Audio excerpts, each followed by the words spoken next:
Hi folks, I'd like to tell you about the new book I'm working on with my co-author Reid Hoffman.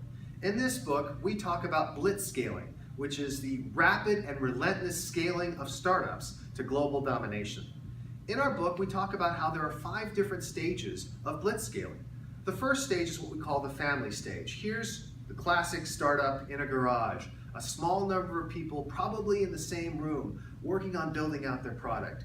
If you're successful at building a product, then you move on to the next stage, which is what we call the tribal stage.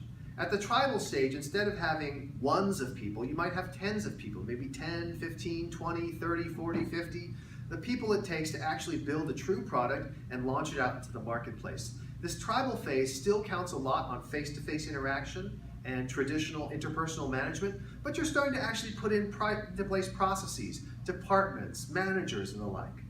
The stage after that, which you reach if you are able to actually achieve some traction in the marketplace, is what we call the village stage. And the village stage is really the crux of the matter. It's at this stage that your company is either going to scale up and become enormous, or your company may decide actually it's time to sell or it's time to exit to someone else. The village stage is when you have not ones, not tens, but hundreds of employees. It's at this stage that, unlike a family or a tribe, you may not necessarily know every other single employee, where once upon a time you could have told someone everyone's name and known their birthday and their kids' names. Now you meet someone, you're like, oh, what department do you work in?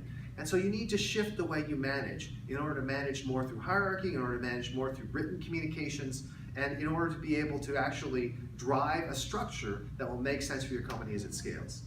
As your company continues to grow, you reach what we call the city stage. And in a city stage, it is absolutely impossible to know everyone. In fact, there may be different neighborhoods that never even see each other. Often at this stage, a company is going to have multiple offices on multiple continents. And now your challenge is how to figure out how to build a strong and cohesive corporate culture and set of processes that are going to enable your company to continue to scale and coordinate everyone, while at the same time recognizing that there are local differences and giving people the freedom to actually interact and be entrepreneurial in their own right. The final stage, stage 5, is what we call the nation stage.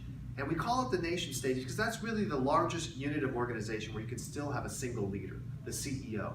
And at the nation stage, your concerns have really changed from local concerns to the kind of concerns that, say, the President of the United States faces.